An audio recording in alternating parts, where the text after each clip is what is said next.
Nationalism. When I say that word, many things may come to mind. Is it of people being proud of their nation? Or is it of total war? Nationalism carries a lot of weight.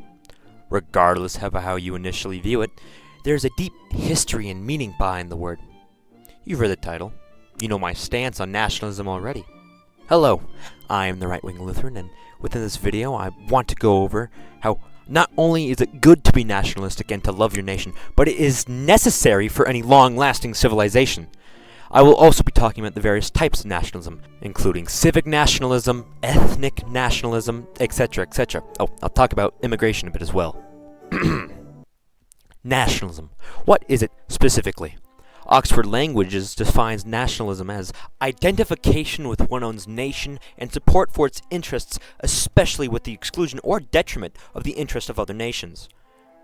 See, if one cared about their own culture and community, they would see nothing wrong with this. The idea that we need to put our country's interests first and foremost, even when it's to the detriment of other nations, both ally and enemy. That's not to say that we should be some sort of hyper-isolationist and cut off all diplomatic ties with the world. No.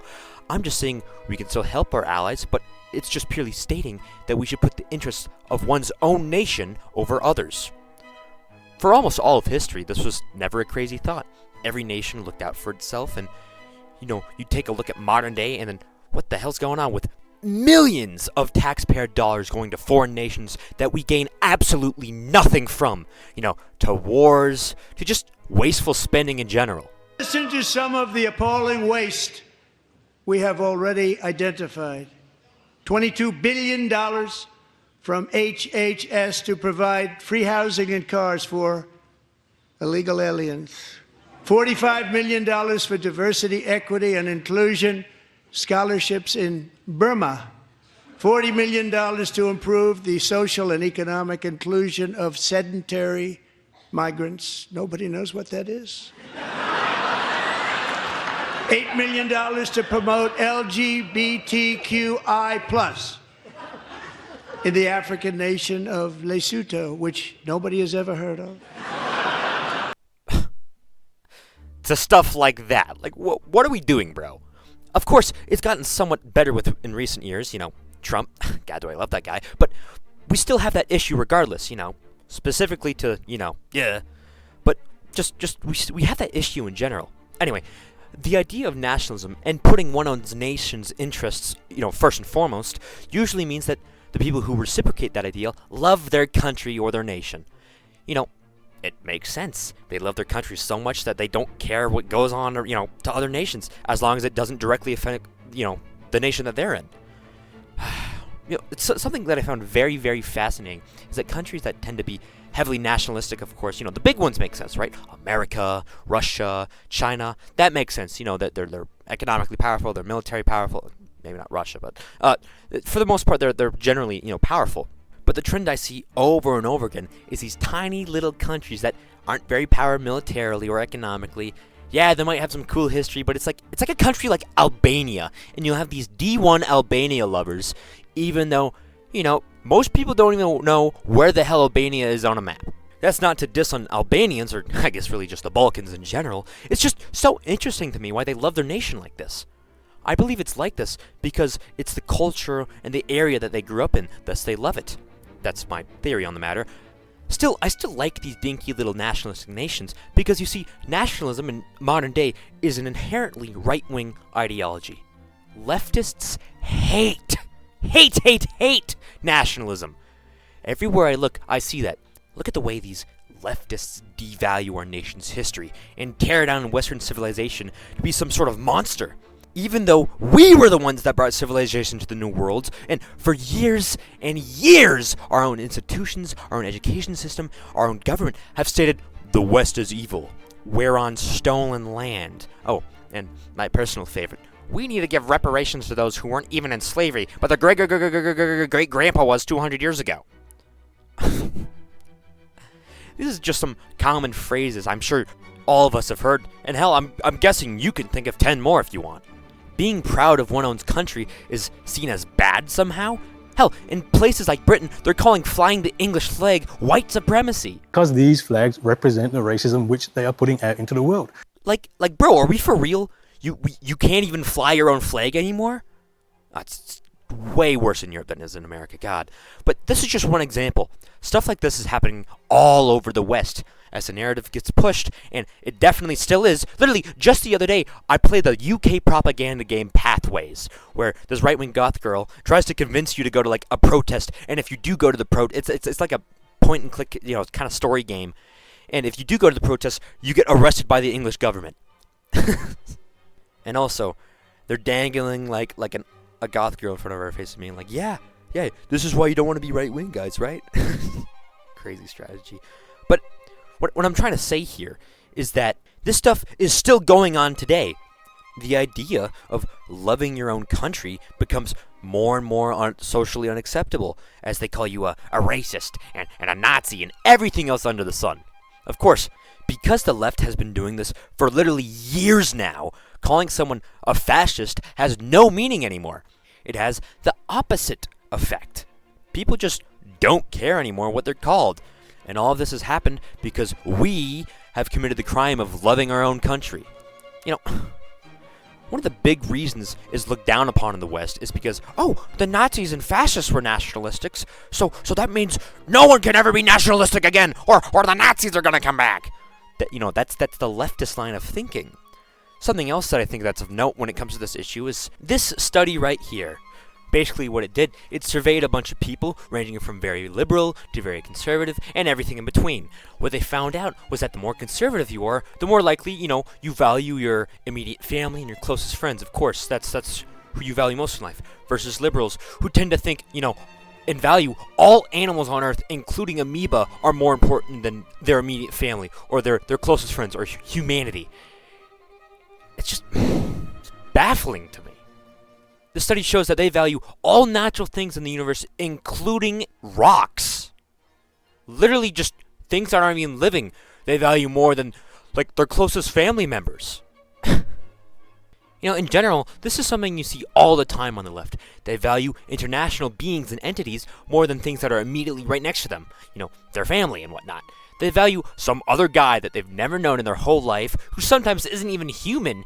They value that more than actual human life. It's like watching a movie and the dog in the movie dies, even though the guy that, the villain that killed the dog just killed 10 humans before that. And they're more sad about the dog dying than 10 humans that just died. My point here being is that leftists value internationalism more than they do nationalism. Their brains, for some reason, seem to be wired to value things that aren't even human. So, when an ideology shows deeply rooted love for one one's country and one one's community, it makes sense why these leftists oppose it, because there's something fundamentally different in the inner workings of their brain. Now that I've laid out to you a bunch of reasons why the left hates nationalism, you might be wondering yourself, so what makes nationalism so good then? Firstly, there's the basic reasons. If you love your country, why wouldn't you want to prioritize your country above others? Especially America. We are the strongest country on earth. Our military might and economic strength is unmatched to the rest of the world. Hell, literally just the other day, we kidnapped a president for misbehaving. So, I guess, sorry, random third world country, I care about America more than your country. If you want your country to survive the test of time, you need to be nationalist, because if you don't, you're going to get conquered by outsiders or people selling your own country out from within. See, look at Western Rome. They got way too many people that didn't integrate into Rome, whether, they conquered an area and then they didn't integrate in Rome, or, people coming into Rome. They also started using mercenaries instead of actual soldiers, and, the senators valued their own personal gain over Rome itself. All of this decaying was happening because these people stopped loving Rome enough to put it first and foremost.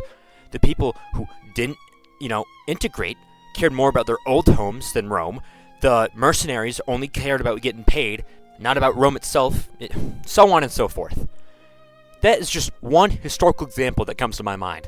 Let me think of some others here. The Polish-Lithuanian Commonwealth, the Qing Dynasty, Yugoslavia, I guess, maybe pre-colonial Africa. Yeah. Anyway, these are all examples where the lack of nationalism and lack of loving your own nation led to civilizational collapse. I guess, of course, in cases like, Africa, there's reasons not to be nationalist about your shithole country. But for the rest of the examples, that doesn't apply. So this is what happens when you have a lack of nationalism. Now compare that to cases where nationalism gets applied, and you have things such as the formation of the German Empire in 1871. For the longest time, Germany was just a bunch of dinky little independent counties and duchies and whatnot. And yeah, sure, they were united under a super, very, very decentralized Holy Roman Empire. If you can even call it an empire. But it was because of these little independent areas. Yeah, they were all German, but they weren't loyal to a German nation. They were loyal to their local count or their local duke or the family bloodline that they've been serving, rather than an actual nation. But because of German nationalism in the 1800s, they finally wanted a unified German nation, not a bunch of dinky little kingdoms.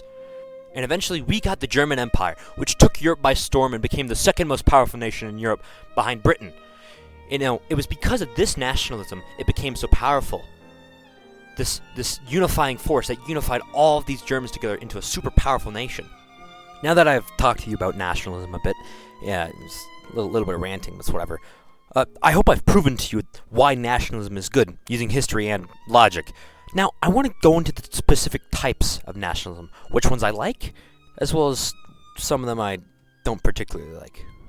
Nationalism is great, but specifically, civic nationalism is great. Originally, this video was just supposed to be about civic nationalism, but I realized I needed to go deeper into nationalism as a whole for this part of the video to even make sense. See, in my mind, civic nationalism is one of the best characteristics of Western civilization. The idea that to be nationalistic only requires certain virtues and values, rather than it being locked behind a certain race or ethnicity like some sort of caste system. Rather, it's if you show certain characteristics, the civics if you will, and prove that you have those, then you can be part of the civilization just like everybody else. It creates a sense of community and unity when effective. You can integrate any territory or any group of people you want with enough cultural immersion. You see, the definition of civic nationalism is a nation by shared citizenship, political values, and institutions, rather than an ethnicity, emphasizing loyalty to the state's principles. I view this as the best form of nationalism. It allows one to be defined as a nationalist just by sharing certain virtues and traits. What those virtues are is left up to the state. Civic nationalism allows for anyone of any background to become a nationalist as long as they share the same values as them, whether that be political, cultural, religious. You see, to obtain citizenship here in the US, you have to go through rigorous immigration processes and background checks, and then you need to integrate.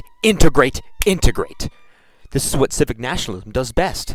Because it's not like whenever your country expands or whenever an immigrant comes, they'll be treated as a second-class citizen because of something they can't even control. No, rather, it's best for society to have the processes of integration and allow these immigrants and foreign peoples to come and be integrated and to become nationalistic for that new country.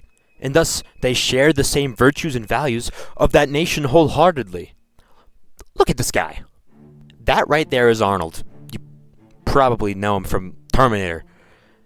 That right there, look at how happy he is now that he's an American citizen. And hell, he eventually became the Republican governor of California. One of the better governors, I do say. But that right there, that is proper integration. What isn't proper integration is stuff like this. The United States, Colombia go to war. Who do you side with? Colombia. Get the fuck out of our country. Holy fuck. Why do you side with Colombia? Because I'm from Colombia. You've lived here for 10 years and you're now a citizen. Okay, still that doesn't mean I'm not gonna side with my country. You should not. The oath is mandatory. The oath of allegiance is a sworn declaration required for naturalization applicants, administered in a public ceremony. By taking the oath, you pledge to renounce any foreign allegiance, support and defend the U.S. Constitution and laws, and perform service to the country when required by law. You do not become a citizen until you have completed the oath ceremony and received your certificate of naturalization. Did you receive your certificate of naturalization? Yes. Did you complete the oath ceremony? Yes. So you're a liar, No, it just depends on the situation. No, it doesn't depend. Yeah, it depends. You took an oath of allegiance. This is improper integration. This lady should be deported or faced with some sort of integration courses when she enters the U.S. What civic nationalism is about is allowing those who want to come into our great nation to do so as long as they integrate properly and become nationalists themselves. Or that's what the system should be like. Let me think of another example here. Oh, Candace Owens, another great example. She was born here and lived her entire life, and she loves the country. If America had, ethnic nationalism, she would be considered a second-class citizen, even though she holds so many American conservative and Christian values. Unlike the ethnic nationalists, who state that you can only integrate with a society if you're that ethnicity. But if they share the same values of you, what's the issue? Of course, you have to actually integrate properly so that we don't have situations like this lady that was on the Whatever podcast. People that are loyal to foreign countries when they're living in America. It's because of these reasons I believe civic nationalism to be the best system of nationalism. As long as you share the same values, sure, come on in. Why not? But to come in here, you actually have to have these values. And we can make rigorous systems and processes and all these integration courses and whatnot, so this can become a reality. Moving on, ethnic nationalism. Ethnic nationalism is not great, actually. See, ethnic nationalism is a form of nationalism wherein the nation and nationality are defined in terms of ethnicity, with an emphasis on ethnocentric approach to various political issues. Having one ethnicity be dominant over everybody else, or having only one ethnicity within that nation. I find this form of nationalism to be fundamentally flawed, as its whole premise is because one race is better, there should only be that race within a nation. Yes, there are the numbers, there are the crime rates, and yes, there's the IQs, but that's always on average. I'm not saying these numbers aren't true, yet just because part of the population is like this doesn't mean that they should ruin it for the rest of the race. I mean, I've met very smart and intelligent people of other races, and I've met very dumb individuals in my own race. It's like that because it is always on average. So the thought of a whole country that shouldn't allow other races to have any say or any rights just because of the on average bad things they do is a fundamentally flawed line of thinking. Like I said earlier, it's best for society to have civic nationalism rather than ethnic nationalism. Civic nationalism allows the integration of certain political, cultural, and religious values to be a part of the nation rather than locking it behind something people can't even control. See, political, cultural, and religious values can all be changed. Ethnicity cannot. If you want the best society possible and you're locking out smart, intelligent, hard-working, kind people just because of their ethnicity is a flawed line of thinking. As long as they can integrate properly and have your shared values, what is the issue? Anyway, there's my take on that. Talk with me in the comments about it. I'm sure some of you are going to disagree with me on that, but like I said, if they share the same values as you, I do not see the issue. This is the last category of nationalism I will be talking about in this video. Christian nationalism. Christian nationalism is great, actually. See, Christian nationalism is a form of religious nationalism that focuses on promoting Christian views to its followers in order to achieve prominence or dominance within the political, cultural, and social life of a nation. Now, to go about Christian nationalism, you shouldn't force religion onto people. If you're not Christian, you're gonna die. We shouldn't have that. I love freedom of religion. Why? It's just like what the great Napoleon Bonaparte himself said. Religion is excellent stuff for keeping the common people quiet, that is. Religion is what keeps the poor from murdering the rich. This quote is perfect in a way of stating that if you don't have freedom of religion, you're going to have religious revolts, you're going to have revolts in general, you're going to have all these things that divide and cripple your nation.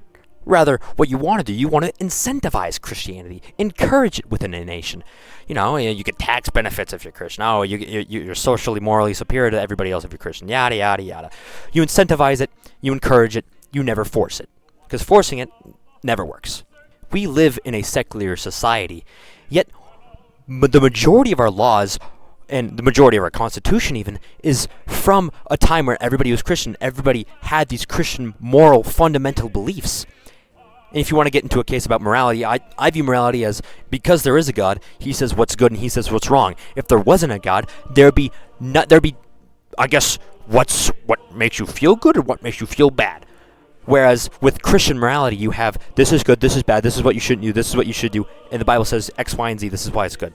Christianity brings morals to immoral people, where if you have state atheism, on the other hand, yeah, you have, I guess what's better and what's worse for the species, and I guess humanity as a whole, but without a God, there's nothing inherently wrong or nothing inherently good. It's all just what you feel on the inside. The absolute horrific tragedies that you can think of throughout human history, yeah, that's not that bad, because, if there's no God, yeah, boom, bada bing, bada boom, there's no reason for that to be wrong, besides, people died? Well, humans have no intrinsic value if there's no God, as nothing really matters anyway, so whatever, huh?